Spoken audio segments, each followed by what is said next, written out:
아멘. 할렐루야. 네, 오늘도 아름다운 교회 주일 예배 오신 여러분을 주님의 이름으로 사랑하고 축복합니다.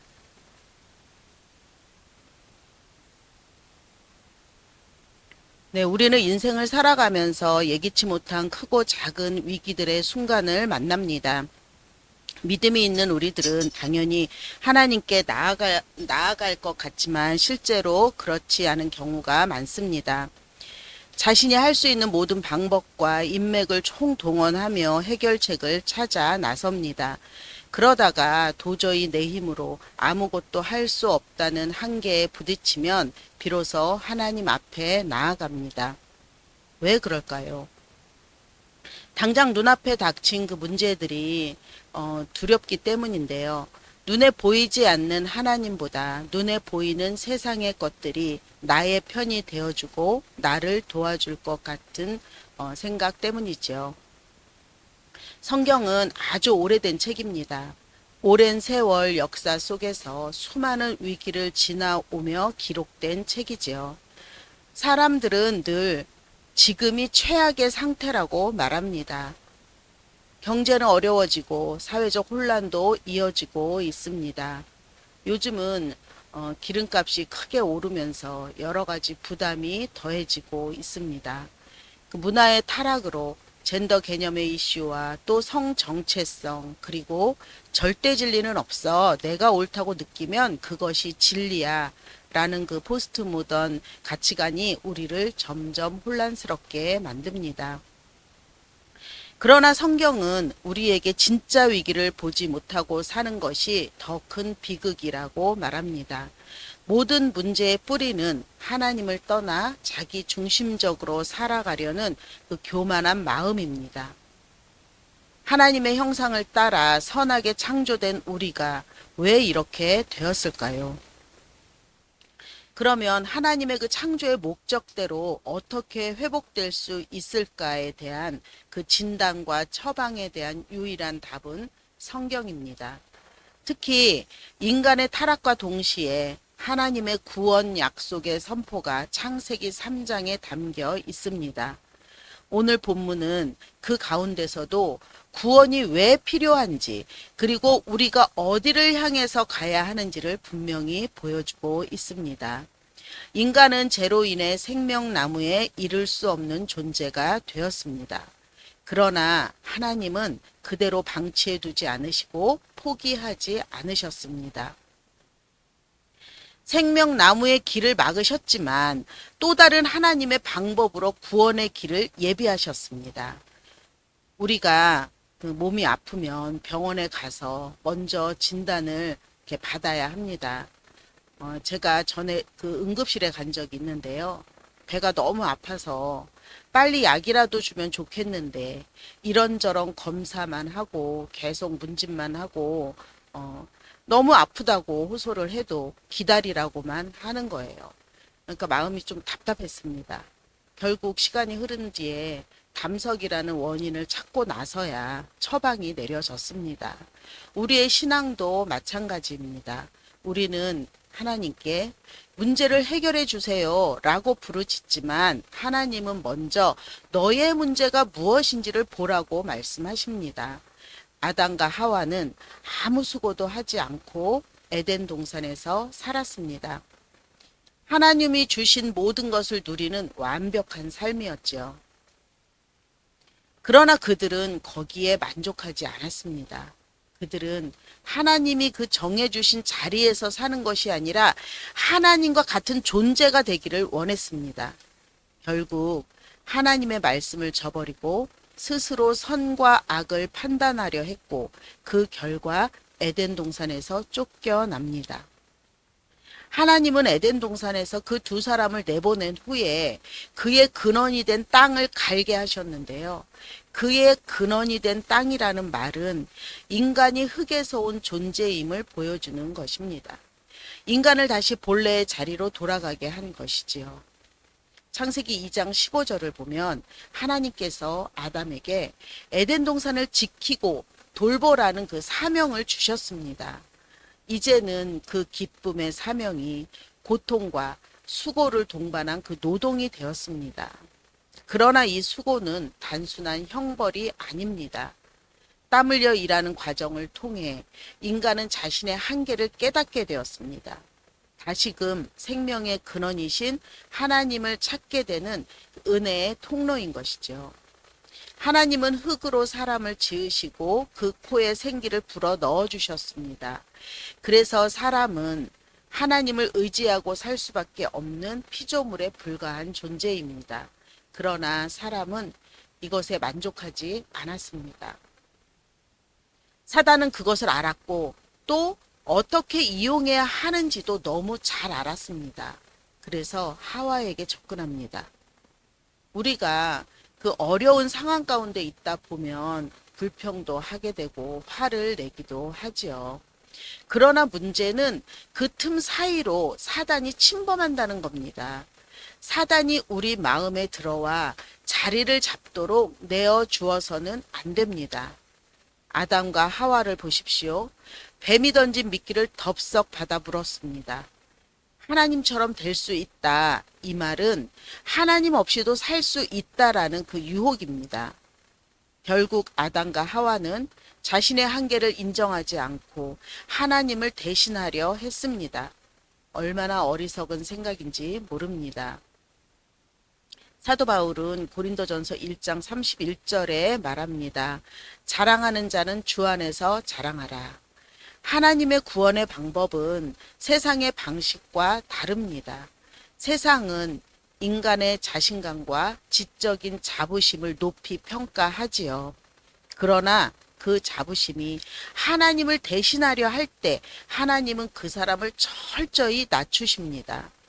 문제는 인간이 그 하나님의 음성을 처음부터 거부했고 지금 우리도 마찬가지입니다. 인간은 스스로 무슨 일이든 할 수 있는 것처럼 착각합니다. 하나님이 없어도 된다고 믿는 순간 타락은 시작됩니다. 그래서 하나님은 우리에게 끊임없이 상기시킵니다. 너는 땅에서 왔다. 스스로 높아지려 할 때마다 그의 근원인 땅을 갈게 하십니다. 창세기 3장 22절에서 23절 제가 읽어보겠습니다. 보라, 이 사람이 선악을 알게 하는 일에 우리 중 하나같이 되었으니 그가 그의 손을 들어 생명나무 열매도 따먹고 영생할까 하노라 하시고 여호와 하나님이 에덴 동산에서 그를 내보내요. 나무 열매를 따먹은 인간은 선뿐만 아니라 악도 알게 되었습니다. 그전에는 하나님과 온전히 교통하며 낙원에서 살았습니다. 어리석게도 인간은 선과 악을 알게 되면 자신들의 지경이 더 넓어질 것이라고 생각했습니다. 그 결과 자신들이 원하는 대로 악을 아는 지식을 얻었습니다만 그 지식은 하나님의 지식이 아니었습니다. 금단의 열매를 먹는 순간 자유를 잃어버리고 죄의 노예가 되었습니다. 사도 바울은 고백합니다. 원함은 내게 있으나 선을 행하는 것은 없도다. 내가 원하는 바 선은 행하지 아니하고 도리어 원하지 아니하는 바 악을 행하는도다. 우리도 마찬가지입니다. 많은 사람들이 SNS나 인스타그램을 보며 끊임없이 비교합니다. 나는 왜 이거밖에 안 되지? 나보다 잘난 것 없는데 저 사람은 왜 잘 살지? 또는 왜 옷을 저렇게 입지? 정말 별로네. 아무도 가르쳐 주지 않았는데도 우리는 비교하고 판단하고 시기하고 자기 중심적으로 반응합니다. 아침에 눈을 뜨는 순간부터 아무 생각 없이 그냥 길을 걷다가도 우리는 문득문득 우리 안에 부정적인 생각들을 발견하기도 하지요.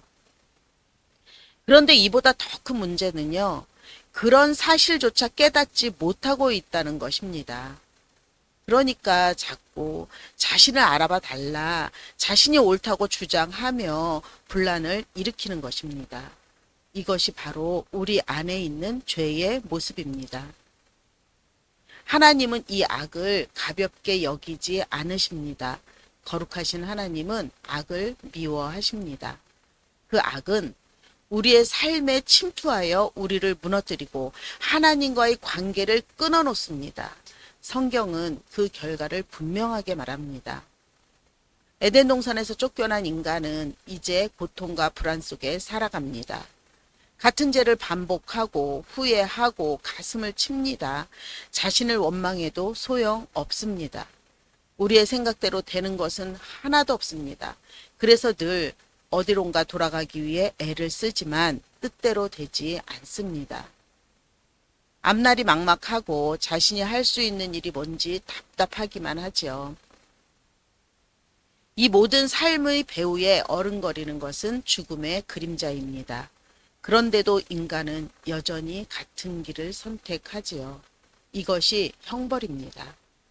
오늘날 사람들도 비슷한 선택을 하는데 현대의 과학과 지식 그리고 기술의 발전 속에서 이제는 하나님 없이도 충분히 살 수 있다라고 생각합니다. AI 기술의 발달로 정보와 생산성이 높아지고 물어만 보면 바로바로 답을 얻고 문제를 해결할 수 있을 것 같습니다. 얼마나 편리한지 모릅니다. 이것 자체가 문제는 아닙니다. 하지만 그것이 하나님을 대신하는 순간 문제가 생깁니다. 문제는 지식도 과학의 발달도 아닙니다. 어느 순간 그것이 하나님을 대신하는 기준이 되고 우리가 그것을 의지할 때 문제가 시작됩니다. 하나님 없이도 살 수 있다고 믿는 교만한 마음이 문제인 것입니다. 아담과 하와가 그랬던 것처럼 우리도 여전히 같은 선택을 하고 있습니다. 바로 우리의 생각이 우리를 낙원에서 짐승이 울부짖는 광야로 몰아내는 것입니다. 인간이 얼마나 어리석으냐면요. 이런 일을 겪고 나서도 그 순간을 모면하고 나면 언제 그랬냐는 듯이 자기가 탐내는 복을 또다시 움켜잡으려고 애를 씁니다. 보암직도 하고 지혜롭게 할 만큼 탐스럽게 보이는 것을 붙잡습니다. 그러나 그 끝은 동일합니다. 수고, 두려움, 고통, 그리고 죽음 뿐입니다. 우리가 붙잡았던 그것이 결국 우리를 낙원에서 광야로 내몰고 있는 것입니다. 우리는 사람을 잘 만나면 인생이 더 잘 풀릴 것이라고 생각합니다. 그래서 인맥을 쌓고 좋은 관계를 위해 애를 쓰지요. 실제로 도움도 되고 나쁘지 않습니다. 정보도 얻고 기회도 생기고 사람을 통해 길이 열리기도 합니다. 그런데 그러다 보면 점점 더 사람을 의지하게 되는 것이 문제입니다.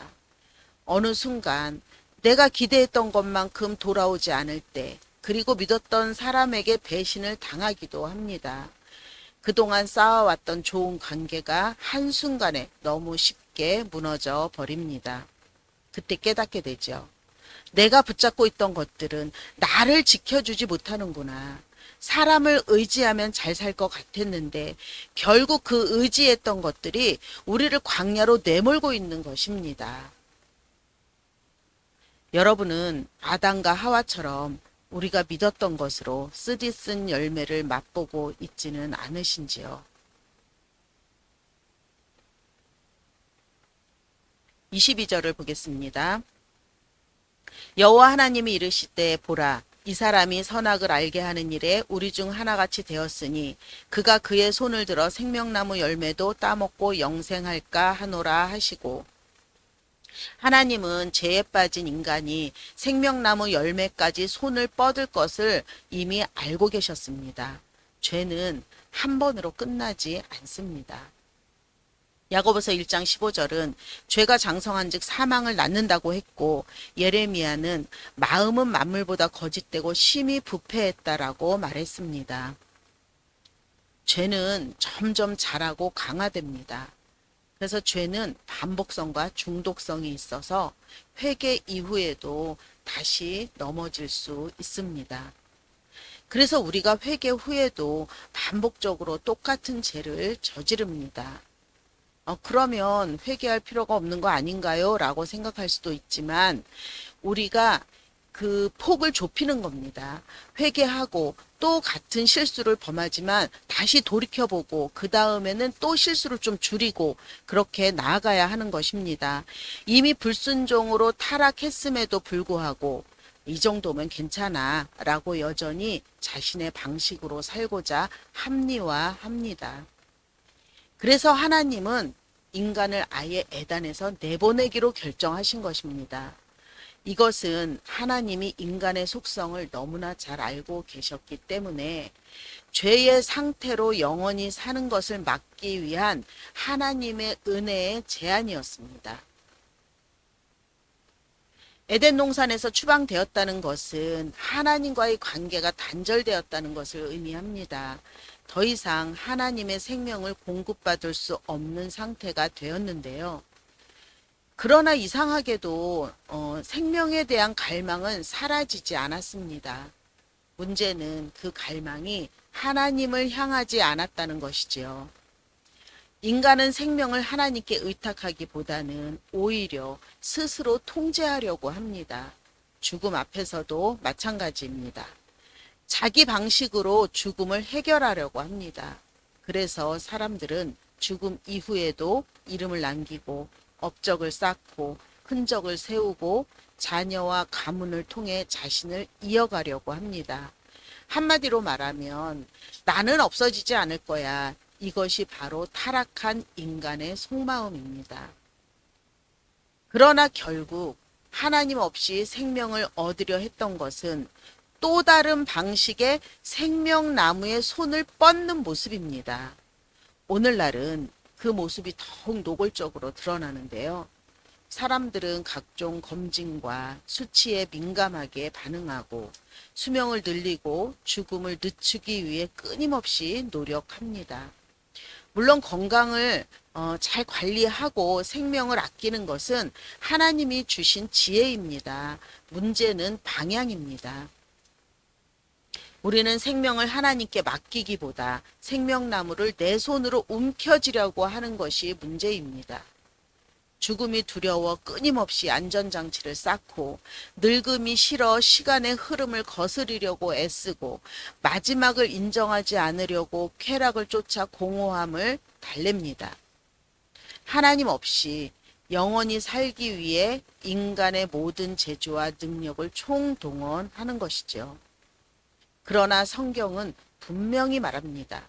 인간의 노력으로는 결코 생명에 이를 수 없다는 사실을요. 왜냐하면 생명은 우리가 만들어내는 것이 아니에요. 하나님께로부터 주어지는 것이기 때문입니다. 창세기 3장 24절은 이렇게 말합니다. 창세기 3장 24절 함께 읽겠습니다.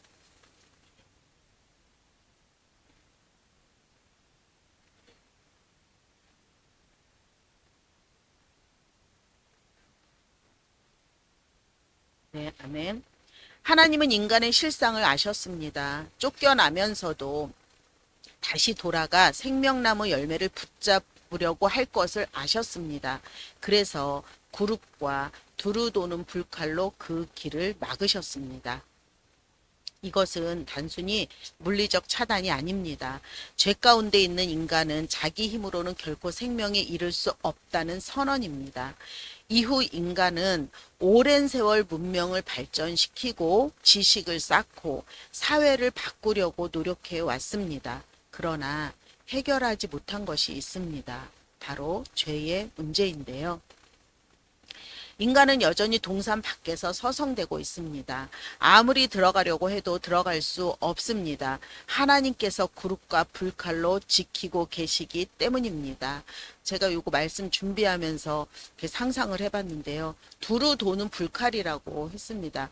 그게 마치 이렇게 회전문 돌아가듯이 그게 불칼이 회전문 돌아가시 이렇게 돌아가고 있기 때문에 우리가 아무리 그걸 뚫고 들어가려고 해도 우리는 통과할 수 없습니다. 그룹은 하나님이 계신 곳에 인간이 함부로 접근할 수 없음을 보여주는 것인데요. 하나님은 모세에게 성막을 세우게 하시고 언약궤 위 속죄소에 그 두 그룹을 만들게 하셨습니다. 그러니까 두 그룹은 속죄소를 이렇게 내려다보는 위치에 있었습니다. 이는 하나님께 나아가는 길이 인간적인 방식으로 열리는 것이 아니라 하나님의 거룩과 영광 앞을 통과해야 함을 보여줍니다. 인간이 생명과 복을 얻기 위해 하나님께 나아가려 할 때 하나님의 거룩 앞에 서게 됩니다. 그리고 그 거룩 앞에서 죄의 문제가 반드시 드러납니다. 또한 두루 도는 불칼은 죄를 향한 하나님의 피할 수 없는 진노와 심판을 의미합니다. 결국 생명과 영생에 이르는 길은 하나님의 거룩 앞을 통과해야 하는 길입니다. 동시에 죄에 대한 진노의 문제를 지나야 하는 길이지요. 그러나 인간은 늘 다른 길을 선택해 왔습니다. 하나님 앞에 서기보다 자신의 지식과 능력과 재능을 의지하려 했습니다. 그래서 늘 실패할 수밖에 없었습니다. 우리의 힘으로는 하나님의 거룩 앞을 통과할 수 없고 그 진노의 칼을 대응할 수도 없습니다. 그렇다면 생명에 이르는 길은 완전히 막힌 것일까요? 그렇지 않습니다. 동산에 들어갈 길은 있습니다. 그 길은 단 하나뿐입니다. 히브리서 기자는 예수의 피를 힘입어 성소에 들어갈 담력을 얻었다라고 말합니다. 이는 하나님 앞에 나아갈 수 있는 새로운 길이 열렸다는 뜻입니다. 성자 예수님인 예수 그리스도께서 인간의 몸을 입고 이 땅에 오셨습니다. 우리는 죄로 인해 동산에서 쫓겨났지만 예수님은 우리를 구원하시기 위해 스스로 이 땅에 오셨습니다. 그분은 하나님이시며 동시에 참된 인간으로서 하나님과 인간 사이를 잇는 유일한 길이 되셨습니다.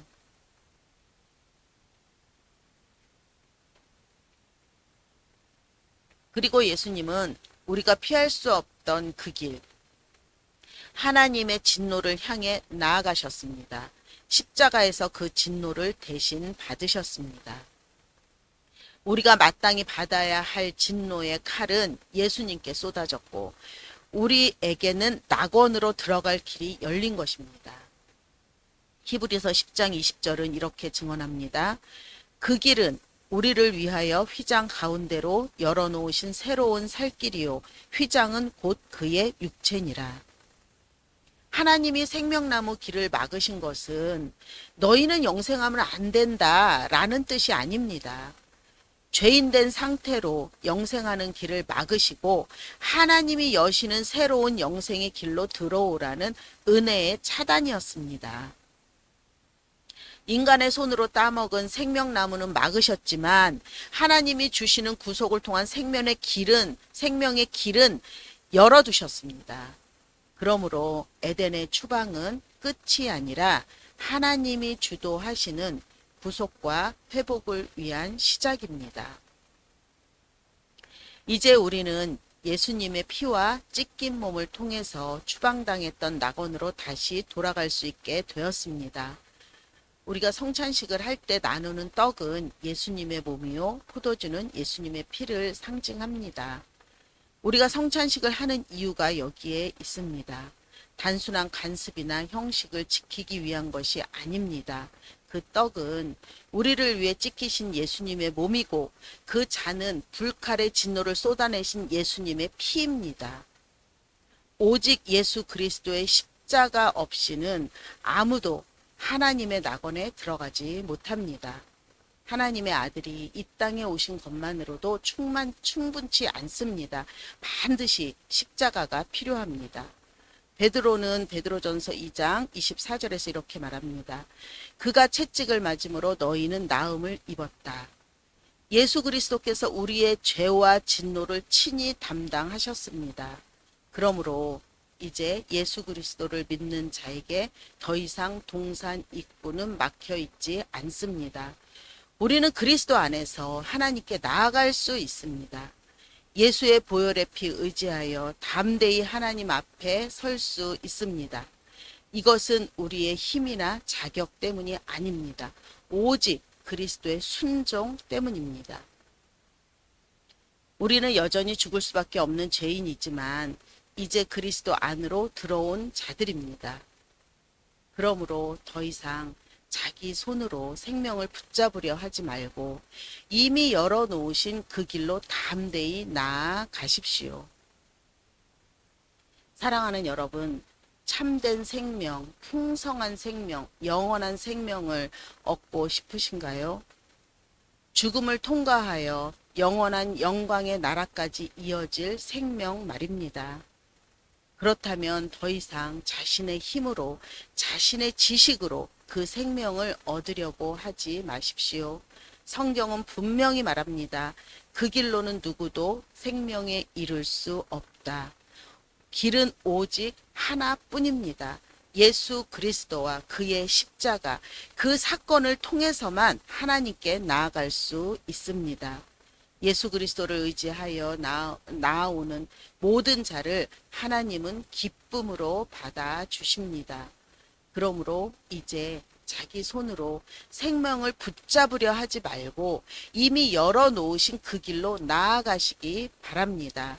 그 길이 곧 생명의 길입니다. 여러분은 자신의 힘으로 생명나무를 움켜쥐려 했던 순간은 없으셨나요? 한 주간 동안 주님의 십자가를 묵상하며 예수님 안에 거하는 아름다운 교회 되시기를 간절히 바랍니다.